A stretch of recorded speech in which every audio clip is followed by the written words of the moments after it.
So let's look at this next one. This is also a thermal equilibrium problem. This is the one that nobody likes because it says what's the final temperature. So these are a little bit trickier mathematically, but it's not too bad. We just have to make sure we keep track of things and remember our negative signs. So we have gold and water. Gold is hotter than the water. So gold is going to be losing heat. So we're going to say negative heat of gold is going to be heat gained by the water. All right, and if we do this right, we should get a temperature between these two values. So, all right, so let's remember our negative sign here. Mass of gold, 31.1 grams. Specific heat of gold, 0.129 joules per gram degree Celsius.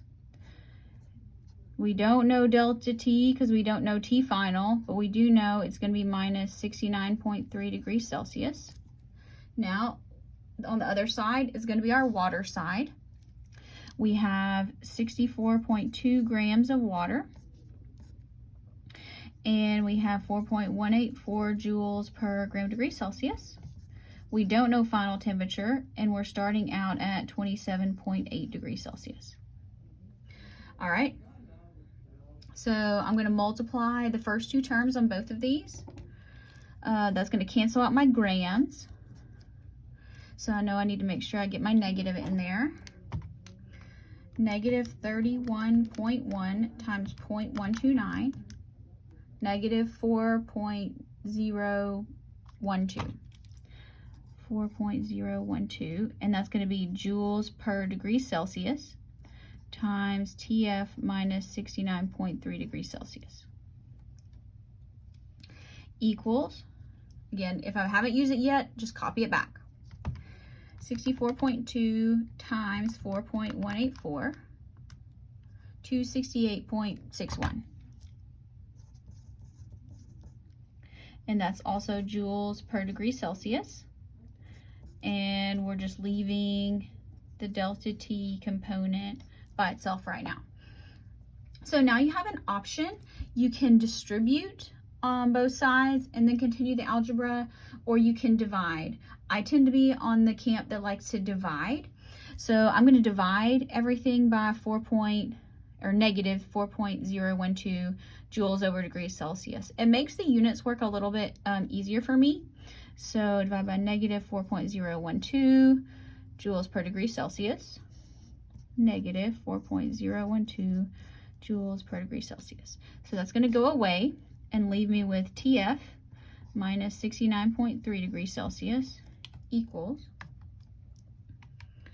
negative 4.012. So that gives me negative 66.95. Again, the units are going to cancel out there.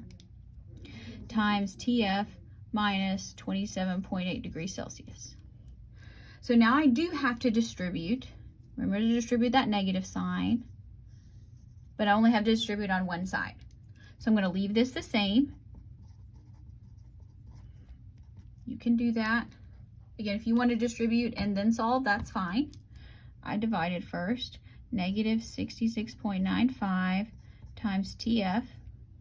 All right, negative times negative is positive. So times negative 27.8. 1861.28. Okay. Now we need to get our like terms.